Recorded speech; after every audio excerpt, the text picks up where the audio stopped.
body and grinding down the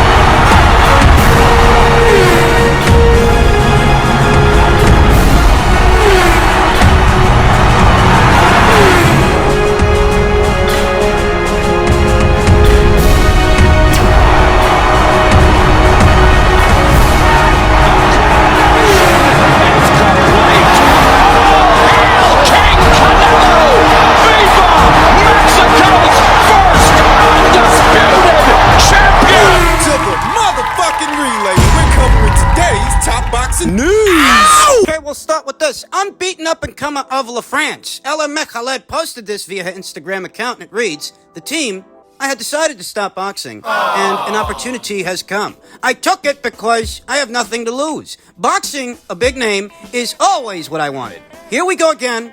It's time to shine. Ladies and gentlemen, Mekhaled has decided to box Delphine Persoon. In my previous video, we talked about the fallout between Maiva Hamadouche and Delphine Persoon. The story was Delphine wanted a safer choice than Maiva Hamadouche. That's what the story was. And in many ways, Mekhaled, whilst unbeaten, she is a safer choice than Maiva because she's less experienced than Maiva. She's not the same kind of physical fighter that Maiva is. She's certainly not the puncher that Maiva is. Don't get me wrong. Mekhaled is a quality operator, a skilled boxer, but not a big puncher. She's not the same threat to Delphine that Maiva is. In that way, I can understand why Delphine Persoon would want to fight Mekhaled instead of Maiva Hamadouche, but what I can't understand is why Mekhaled would want to fight Delphine Persoon instead of Alicia Baumgartner. Not that long ago, news broke that Mekhaled was offered the Alicia Baumgartner fight on short notice. She rejected the offer and announced her retirement. This was weeks ago. She said it was too short notice and she was bowing out from the sport. Only so that she could take on Delphine Persoon on short notice. I'll tell you something. Delphine Persoon ain't the kind of fighter that you fight on short notice. That's not the kind of fighter that you fight on a whim. Something about all of this doesn't sit right with me. Can't accuse Mekhaled of avoiding Alicia and cherry-picking Delphine. Because Delphine fucking Persoon is not a cherry-pick. The both of those fights are actually very dangerous fights for Mekhaled. You can't accuse her of picking a cherry. Delphine Persoon is miles away from a fucking cherry, but there has to be a reason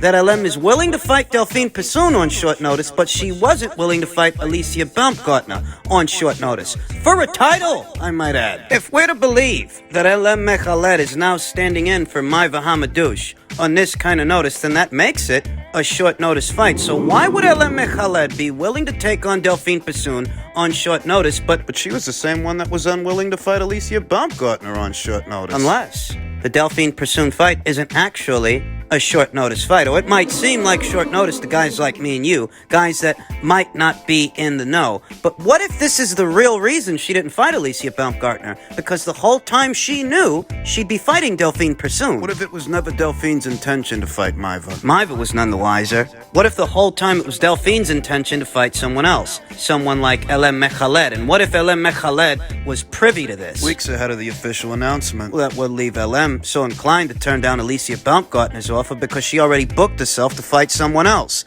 Delphine Persoon. Even if nobody knew about it. Mekhaled says she's always wanted to box a big name. Hey, newsflash. What? Alicia Baumgartner is one of the biggest names in the super featherweight division right now. She's one of the biggest and brightest stars in the sport of women's boxing at this point in the juncture. She made a name for herself knocking out Terry Harper. So if what you wanted to do was fight a name, Alicia Baumgartner was a name, and so is Delphine Persoon. But Delphine ain't the kind of fighter you fight on short notice, and that's what doesn't sit well with me. I feel like there's some divisiveness here. According to boxing scribe Dick Donovan, it's not even for a lot of money. What stands to make for this Delphine Persoon fight ain't some astronomical dollar amount. It's not going to be on a major platform like the Zone. I feel like there's some divisiveness here. It's a good fight, and a risky one for Mekhaled, don't get me wrong. You can't accuse her of cherry-picking Delphine to avoid Alicia because Delphine Persoon is no cherry pick. I don't get the sense LM was being completely honest about things when she rejected Alicia Baumgartner's offer. Maybe the reason she wasn't being completely honest is because they couldn't let Maiva Hamadouche know that they were negotiating a separate situation amongst themselves. Cut her out of the picture. Swap her out for LM Mekhaled instead. It's a tasty fight. It's still a tasty fight, don't get me wrong. And I reiterate,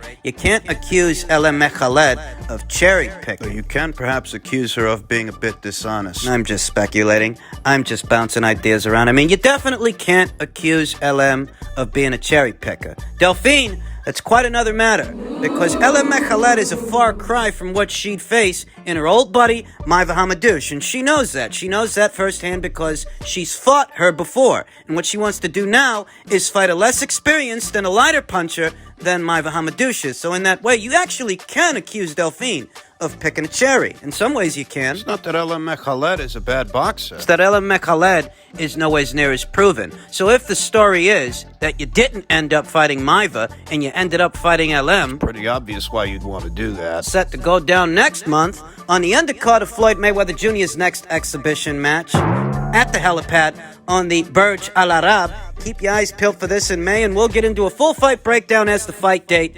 approaches.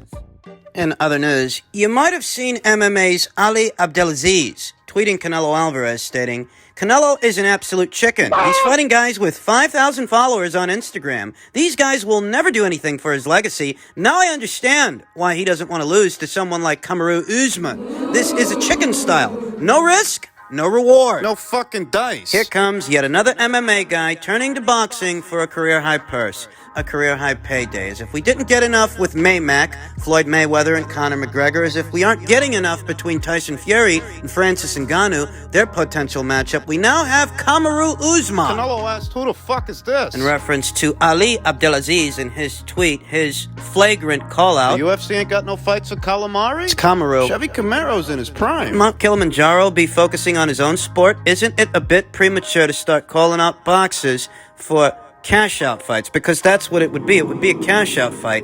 The seasoned fight fan that understands both sports, that both sports require unique focus, unique undeterred discipline in order to compete at the highest levels of mixed martial arts. It might not require the same skill set, the same muscle memory you might need. Clam Chowder's no boxer. He's good at what he does. He's an expert in his own discipline, but what he ain't is a boxer. So when you call out the likes of a Canelo Alvarez, who's ranked as the sport's #1 pound-for-pound boxer, well, it's obvious why you're calling him out. You're calling him out not because you think you can win, but because you want to cash out. The UFC can't provide the kind of paydays for him boxing can. That's why Francis Ngannou is standing on his square, hoping he can land a Tyson Fury fight. The disparity in pay between what a boxer makes, an elite-level boxer, and an elite-level martial artist. An MMA guy. You know that Rolly Romero might end up making more money boxing Gervonta Davis at 135 pounds than either Francis Ngannou Or Calamari. or Kamaru Usman. Chevy Camaro makes waltzing around that octomom. It's an octagon. It's a fucking octagon. Whatever it is, it don't pay like boxing. Kamaru Usman stated, "In the cage or in the ring, I'm willing to find out in both.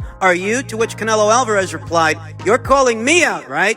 You want the payday, right? So you know where, but sit down. It's not your turn yet. I have a legacy to make." Canelo Alvarez would be the A-side to any mixed martial artist you can think of. Because there is no mixed martial artist that generates the revenue, commands an audience the size of Canelo Alvarez's audience. Thus, he'd be the A-side to any mixed martial artist the same way he'd be the A-side to any boxer. Mount Kilimanjaro included. But the more of these crossover fights you see, the more their novelty wears off. The more you realize that an elite-level mixed martial artist, while elite in his own craft, he may not have the necessary skill set, the necessary muscle memory to make it as a boxer, and the same is true in reverse, even though the call-outs are all one-way traffic. It's always MMA guys looking to cash in on boxing. Because boxers tend to make more money than MMA guys. In terms of engagement, as it were, the engagement itself is on the boxer's terms, not the mixed martial artist, because the boxer don't need an MMA payday, but the MMA guy needs the boxing payday. Which point the expert mixed martial artist Is reduced to being a novice boxer. For a handsome payday, yes, but a novice. still just a novice boxer. Willing to risk it all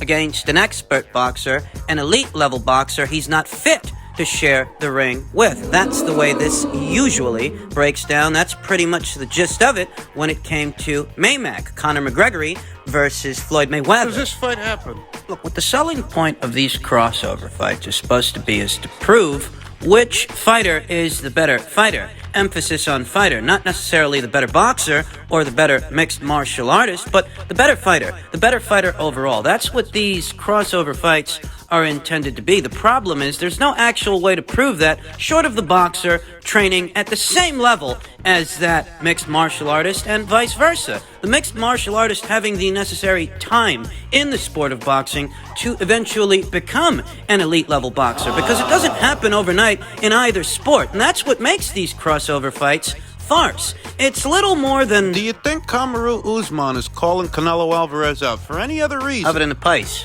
other than the payday. You think this is about pride? You think this is about proving who the better fighter really is? Well, I'm here to tell you, it isn't. It's about money. Like everything else. Mixed martial artists, in spite of coming from a different discipline than pugilists, they're all prize fighters at the end of the day. The MMA guys and the boxers. And it's the prizes these MMA guys are really concerned with, not proving anything to the boxer. Proving this and proving that is the selling point. That's how they hope to lure the audience in, with the appeal of the fighter who's willing to prove himself in a discipline he's not disciplined in. I mean, that's for the audience, when in reality, it's just a cash grab. It really is novice versus expert. A novice, an experienced boxer, versus an expert, elite-level boxer. When you strip away all the bells and whistles, that's what it really is. I don't actually want to see that. When you remove the filter and you see it for what it is it really worth your time and your money? Because that's what they're really trying to get at. Chevy Camaro ended the exchange by saying, "Enough said. You don't want that smoke in a quote-unquote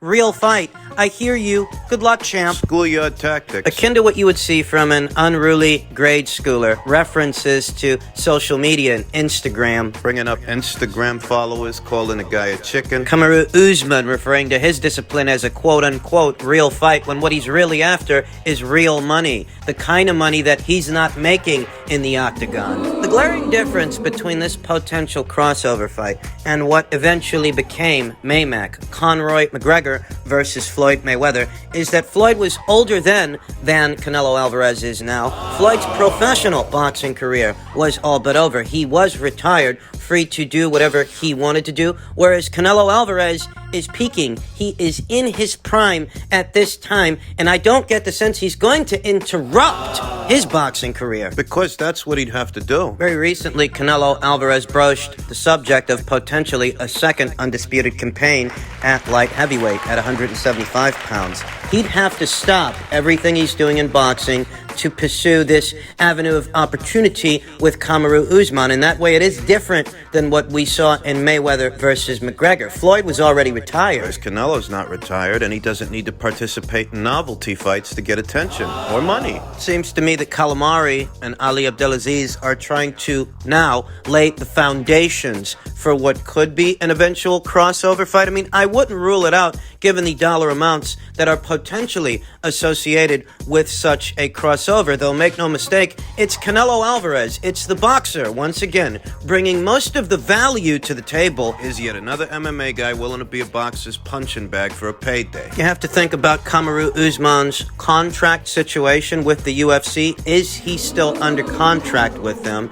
And does he actually have the legal liberties to pursue any other outside endeavors in combat sports? Because he might not, making all of this much ado about nothing. We heard about Maymac for years before it actually took place. Before the crossover fight actually materialized, and in that way, it could be, in theory, sometime before Canelo versus Kamaru Usman crossover fight materializes. It could be, if it materializes at all. But I don't get the sense this is something for the immediate future. Finally, ahead of this weekend's super featherweight unification match where the coveted Ring Magazine title will be on the line, Stevenson says, "I will try to do Undisputed a little bit different. Try to get every belt myself." I think it's very important, Stevenson said during a press conference call conducted via Zoom recently. "I feel like I'm going to try to do the Undisputed a little bit differently. Try to get every belt myself. So it's very important, but I got to get past Valdez first. I can't look ahead and think about what's happening next. I'm really focused on April 30th right now." I think Shakur's gonna win that fight. If you follow this channel, you will have heard me say that before. I think Shakur has everything it takes to disrupt Oscar Valdez's otherwise aggressive mid-range to inside style. I have Shakur winning that fight, potentially on points. Look, Oscar showed some real good boxing against Miguel Berchelt. But that's because Oscar could afford to play the boxer with Miguel Berchelt, the very aggressive, come forward Miguel Berchelt, who's formidable, yes, and most people actually picked Miguel to win that fight. Oscar was able to play the boxer with that guy. Because if nothing else, you knew that Miguel was going to come forward. With Miguel Berchelt, you know what you're getting. You know exactly what you're getting. You know what he's coming to do. You can't play the boxer with Shakur. You can't play his game because that's not a game you can win. A rangy southpaw with speed, movement, and a bit of size, as Shakur Stevenson has very generous dimensions for a super featherweight. On a long enough timeline, I think he might cap out at either super lightweight or welterweight. I think he's going to win that fight. I think he's going to win that fight on points. He might even stop the guy. He's very confident. Seems very confident, so we'll see. In reference to what might happen after that fight, Shakur said, nah, not at all. I think that after this fight, I should become a big star, and I just feel like it should be a lot easier to get these fighters in the ring. I'm going to be having 2 belts, and I think a lot of people would want to fight for 2 belts, so I could see other people getting in the ring. But like I said, right now we're focused on Valdez, and I've got to get Valdez out of the way, or we can't even have this conversation. Stevenson beats Valdez, he'll effectively become the biggest name at super featherweight. A bigger name and a more recognizable fighter than Roger Gutierrez, WBA champion. A bigger name, a more recognizable fighter than Kenichi Ogawa, this division's reigning IBF champion. It's safe to say that if Oscar wins this weekend, he will be the biggest name at 130 pounds, but that don't mean the politics of boxing aren't an obstacle that needs to be overcome. They still are. You can't forget that Roger Gutierrez initially was supposed to take on Chris Colbert, but he contracted COVID and Hector Garcia ended up standing in his place. We know what Hector ended up doing to Chris. Beat the fuck out of him. So the question now is, what becomes of Roger Gutierrez? Does he now go on to face Hector Garcia instead of Chris Colbert, or does Hector run it back with Chris? Give him another shot. And if he does, will Roger Gutierrez go to Top Rank for Shakur? Because the fight with Shakur, should he emerge the victor, that'll be the biggest money fight at 130 pounds. So that's what you have to ask yourself. Depending on what happens, will Roger go to Top Rank? Think about the IBF champion, Kenichi Ogawa of Japan. This guy, he seems to be in real good with the IBF, as it's not the first time he's contested for their red belt, for their IBF title at 130 pounds. Years ago, he took on Tevin Farmer. He was awarded a decision that was subsequently overturned due to Kenichi testing positive for banned substances. Here today, he reigns as this division's IBF champion after having taken on Fuzili, beating Fuzili in one-sided fashion for what was the vacant IBF title. He's a champion now, and he's a matchroom fighter. Shortly after winning a red belt, Matchroom signed him, and the question now is, if Shakur emerges the victor this weekend, will Matchroom send him over? Will they send him to Top Rank? Because this is what Shakur's undisputed campaign hinges on. Getting those other 2 alphabet titleists, those 2 champions, to come over to his side of things, depending on what happens this weekend. Yeah, if he actually wins.